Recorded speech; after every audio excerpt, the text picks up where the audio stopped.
मराठवाड्यातली पूर परिस्थिती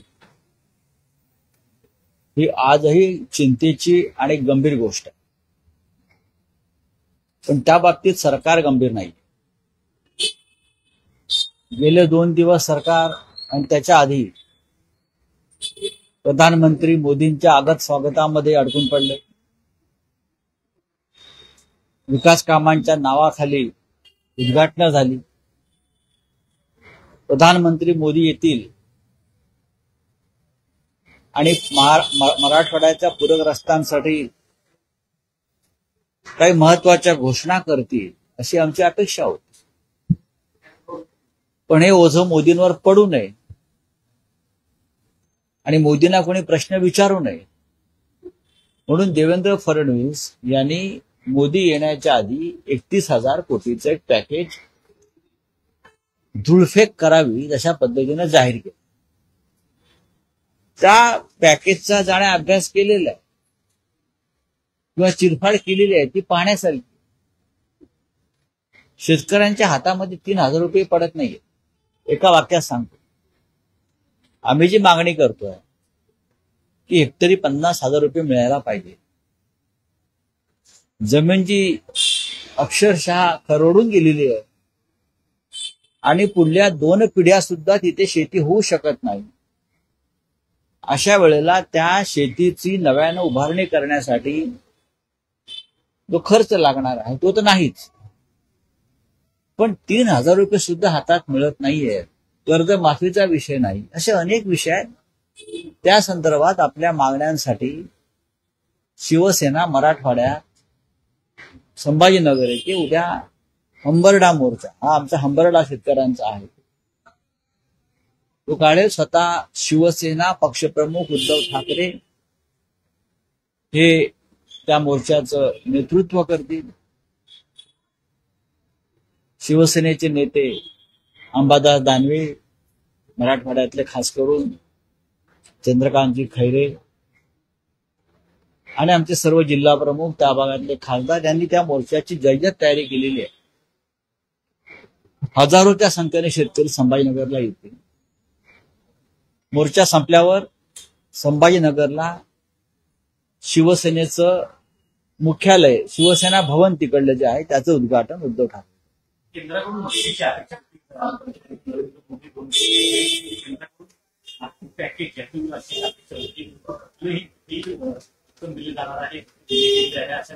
नाही, नरेंद्र मोदी यांनी मराठवाड्यातील शेतकऱ्यांना पीएम केअर फंडातून तरी मदत करावी, निदान कर्जमाफी अशा प्रकारची मागणी शिवसेना पक्षप्रमुख उद्धव ठाकरे यांनी वारंवार केली आहे.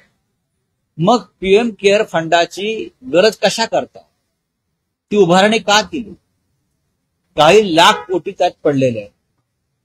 जर तुम्ही पूरग्रस्त शेतकऱ्यांना त्यातून मदत होणार नसेल तर हा पैसा कुठून गोळा केला, कोणासाठी केला, त्याचा उपयोग काय, या संदर्भात जनतेला माहिती मिळायला पाहिजे.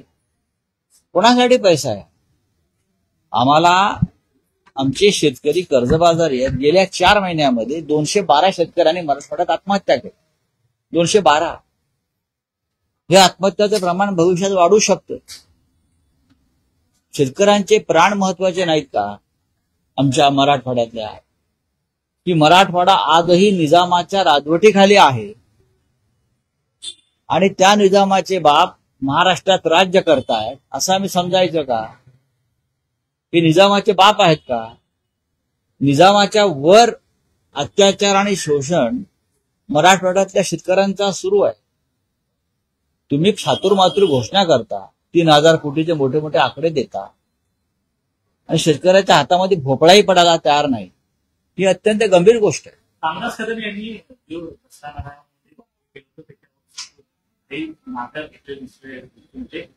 म्हणताय की मी केवळ शंका व्यक्त केली ती बाळासाहेब ठाकरे यांना बदनामी करण्याचा. मला असं वाटतं की रामदास कदम यांनी जी थुकी उडवलेली आहे ती त्यांना गिळावीच लागेल.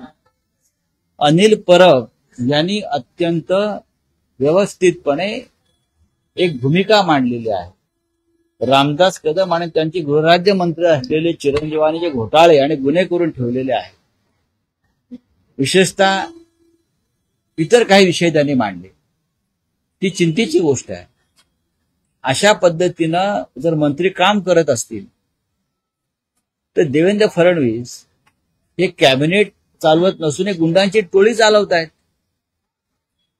स्वतः रामदास कदम यांनी सांगितलं की विधान परिषदेचे सभापती, त्यांच्याकडे बोट आहे त्यांचं, राम शिंदे यांच्या सूचनेवरून त्यांनी त्या घायवळ नावाच्या एका संशयास्पद व्यक्तीला शस्त्र परवाना दिला. असे आतापर्यंत किती शस्त्र परवाने दिले? पोलीस आयुक्तांचा अहवाल बाजूला ठेवून पोलीस आयुक्त म्हणतात ते करू नका, अशा प्रकारे देऊ नका शस्त्र परवाना, नाकारलेला आहे शस्त्र परवाना, तरीही गृहराज्यमंत्री जर देत असतील, मला असं वाटतं की हे सरकार आहे फडणवीसांचे, गुंडांची टोळी चालवते, सरकार चालवत नाही. घायवळ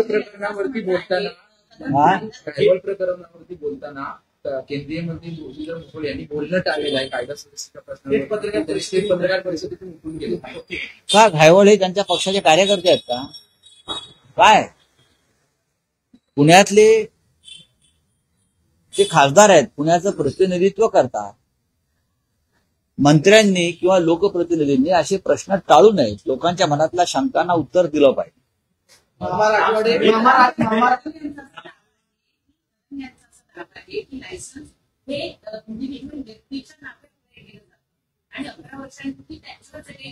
बघा, असं कोण म्हणतंय? मला माहित नाही. अनिल परब जे आहेत आमचे, ते याच्यावरती उत्तम प्रकारे भाष्य करते. अजितदादा म्हणतात प्रचारामध्ये निलेश घायवळ यांचं भाषण त्यांनी केलेलं होतं. नक्कीच नक्कीच आम्ही जे म्हणतोय की भारतीय जनता पक्षानं राज्यातल्या सगळ्या गुंड टोळ्या आपल्या प्रचारामध्ये उतरवल्या होत्या. आजही गुंडांना पोसणारा पक्ष किंवा भ्रष्टाचारांना पोसणारा पक्ष म्हणून भारतीय जनता पक्षाकडे बोट दाखवावं लागतं. आता सुद्धा नाशिकमध्ये सुद्धा अशा प्रकारच्या लोकांनी जे गोळीबाराचं कृत्य केलेलं आहे, त्याच्यामध्ये भारतीय जनता पक्षामध्ये प्रवेश केलेले लोक आहेत नव्यानं. चौकशी कालपासून सुरू आहे. हो, त्यांना अटक व्हायला पाहिजे. भारतीय जनता पक्षात गेल्यावरती, वॉशिंग मशीनमध्ये गेल्यावरती खून, हत्या, गोळीबार असे गुन्हे जर माफ होत असतील तर या देशातलं कायद्याचं पुस्तक जे आहे ते कामाचं नाही, ते जाळावं लागेल. मला माहित नाही असतील, मला माहित नाही. प्रश्न आता या क्षणी प्रश्न फक्त त्याला शस्त्र परवाना कसा मिळाला हाच आहे.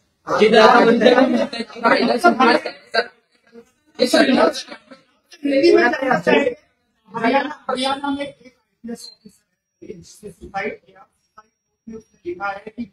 प्रताड़ित किया गया, उच्च दर्जे के जो ऑफिसर्स हैं उन्होंने तो प्रताड़ित किया था. आरएसएस और बीजेपी की दलित विरोधी मानसिकता है, ये राहुल गांधी का कहना है. राहुल गांधी जी की बात सही है.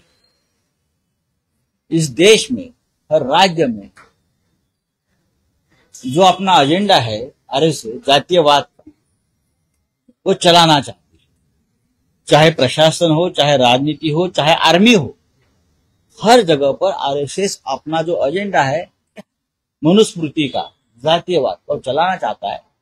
और लोग अब आईपीएस और आयत दर्जा के लोग भी इतने प्रताड़ित किए जा रहे हैं कि वो आत्महत्या करने लगे. ये बहुत ही गंभीर बात है हमारे संविधान के लिए, हमारे लोकतंत्र के लिए और सबके लिए.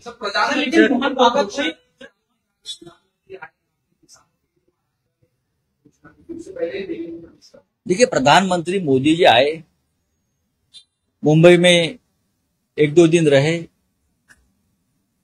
उनके पोस्टर लगे, बैनर लगे. कौन हो? ब्रिटेन के प्राइम मिनिस्टर स्टारमर. आपने देखा होगा स्टारमर जी के इतने पोस्टर मुंबई में लग रहे थे, बीकेसी में. और स्वागत कौन कर रहे थे स्टारमर का?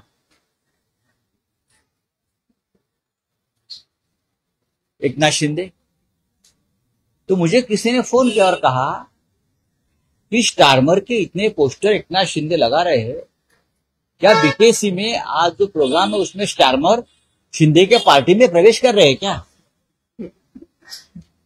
क्या उसको 100 करोड़ दिया है? अब भाई आइए लंदन में हमारे पार्टी का काम आप करिए, हमारे गुट का। तो लोगों के मन में शंका नहीं कि स्टारमर शिंदे गुट में प्रवेश कर रहा है। क्या चल रहा है मुंबई में? किस लेवल तक राजनीति चल रही है? अजीत पवार, अरे स्टारमर एक ऐसा ब्रिटेन के प्राइम मिनिस्टर, उनका अपना एक प्रोटोकॉल रहता है, वो अपना चिन्ह लगाकर उनका प्रचार कर रहे हैं। जैसे कि स्टारमर अपने तुम्हारे पार्टी का शाखा प्रमुख है। हाँ, अरे इतना तो ध्यान रखो, प्रोटोकॉल रखो भाई। तो ये मुंबई में आए मोदी जी,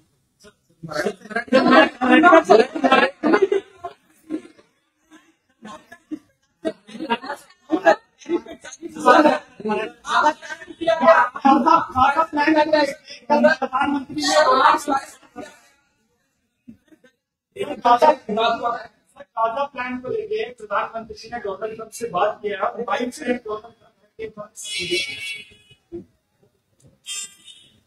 देखिए, प्रधानमंत्री और ट्रंप की क्या बात होगी मुझे मालूम नहीं, बात हुई ना हुई ये भी मुझे पता नहीं। हमारा इतना ही सवाल है, क्या प्रेसिडेंट ट्रंप ने मोदी की माफी मांगी, देश की माफी मांगी?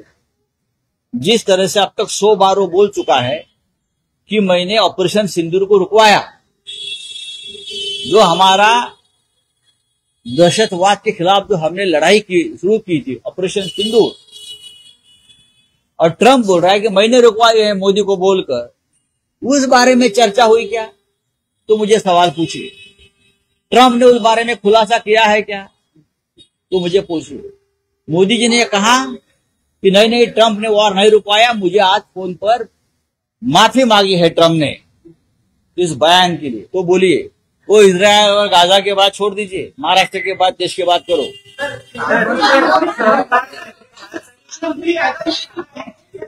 कहते हैं कि कांग्रेस की कमजोरी ने देश में आतंकवादी बनाया। क्या उनके बयान से आपको माफी कांग्रेस की कमजोरी जो पहलगांव, पुलवामा, उरी, पठानकोट, ये किसकी कमजोरी है? आप मुझे बताइए। पहलगांव, पठानकोट, उरी, पुलवामा, ये किसकी कमजोरी है? ये किसका दर्द है? इस बारे में प्रधानमंत्री झूठ बोलते हैं, प्रधानमंत्री झूठ का प्रचार करते हैं। प्रधानमंत्री प्रेसिडेंट ट्रंप को जवाब नहीं दे पा रहे हैं। प्रेसिडेंट ट्रंप ने आपको रुकवाया, आपका वॉर रुकवाया है, या ये किसकी कमजोरी है? ये कांग्रेस की कमजोरी है भाई। आप तक ऑपरेशन सिंदूर पूरा नहीं हुआ है और पहलगांव हमले का बदला पूरा नहीं हो गया है। मोदी जी, आप उस बारे में बोलिए।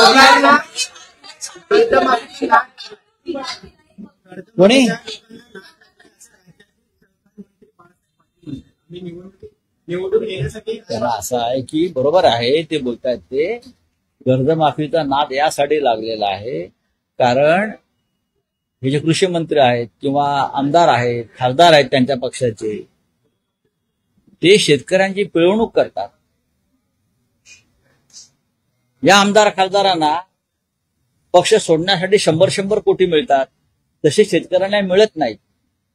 जर तसे शेतकऱ्यांना 50-100 कोटी मिळाले तर नक्कीच ते कर्जमाफी मागणार नाही। इलेक्शन कमीशन ने बैन किए हैं, वैसे कोई वीडियो चले नहीं, क्या इस तरह से? ठीक है, कुछ बातें इलेक्शन कमीशन की सुननी भी चाहिए। अगर उससे लोकतंत्र को धोखा है या और कुछ बात गलत होती है तो कुछ नियम बनाती है इलेक्शन कमीशन, तो उनकी ये बात भी सुननी चाहिए। हर बार इलेक्शन कमीशन के ऊपर क्रिटिसाइज करना ठीक नहीं। किसने?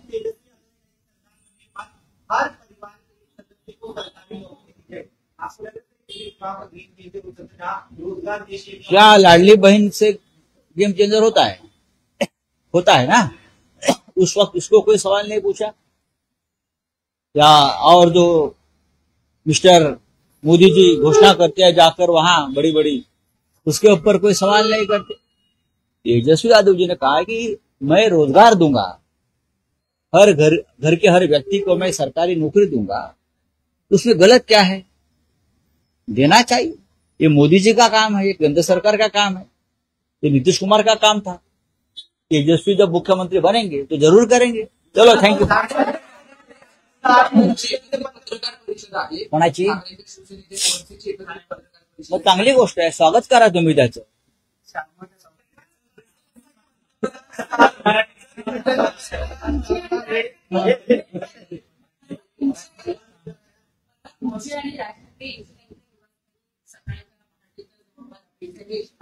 मला पण माझ्याकडेच माहिती नाहीये।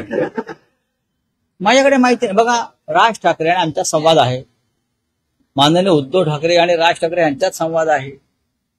अनेकदा त्या आमच्या कार्यक्रमाला घरच्या येतात, आम्ही जातो। असं नवीन काय सांगण्यासारखं नाहीये। राजकीय बैठक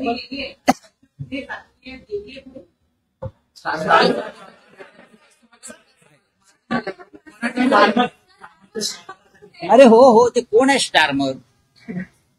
मी मुंबईत त्यांचे बरेचसे होर्डिंग पोस्टर वगैरे पाहिले आणि त्याच्यामध्ये जे डेप्युटी सीएम आहेत एकनाथ शिंदे त्यांचं स्वागत आहे, त्यांच्या धनुष्यबाण आहे। तर मी चौकशी केली, बीकेसी मध्ये काहीतरी झेंडे बिंडे लागले आहेत, स्टारमर स्टारमर स्टारमर। तर मला शंका व्यक्त केली की ब्रिटनचे प्रधानमंत्री मुंबईत येत आहेत आणि शिंदे गटामध्ये प्रवेश करतात, त्यांच्या स्वागतासाठी हे बोर्ड आहे। तर मी म्हटलं काय भाव पडला? त्यांच्याकडे सहज कोणी प्रवेश करत नाहीत ना। असं कोणी सहज प्रवेश करतो का शिंदे गटामध्ये, काही दिल्याशिवाय, काही विकत घेतल्याशिवाय? तर ज्या पद्धतीनं काही एक शिष्टाचार, भारत सरकार त्यांचं स्वागत करेल, प्रधानमंत्री स्वागत करेल। राजकीय पक्षही आपल्या स्वार्थासाठी ब्रिटनच्या प्रधानमंत्र्याचं, इस्रायलच्या, जणू काही ब्रिटनच्या प्रधानमंत्र्याला त्यांनीच तिथे कामाख्याला रेडे कापून प्रधानमंत्री केलाय। ते स्टारमर प्रधानमंत्री व्हावेत म्हणून कामाख्याला आम्ही 50 रेड्यांचा बळी दिला आणि म्हणून ते इथे नवस फेडायला आले। असं काय आहे का? सांगा। तर काल ज्या पद्धतीने आम्ही मुंबई चित्र पाहिलं, अख्ख्या मुंबईमध्ये स्टारमरचं स्वागत, शिंदे शिंदे शिंदे। तर मला वाटलं की बहुतेक बीकेसीतल्या कार्यक्रमात शिंदे गटामध्ये प्रवेश करू त्यांची ब्रिटनच्या शाखा प्रमुखपदी, विभाग प्रमुखपदी नेमणूक करतात की काय? ते जरा थोडा तरी पॉलिटिकल किंवा आंतरराष्ट्रीय शिष्टाचार पाळा।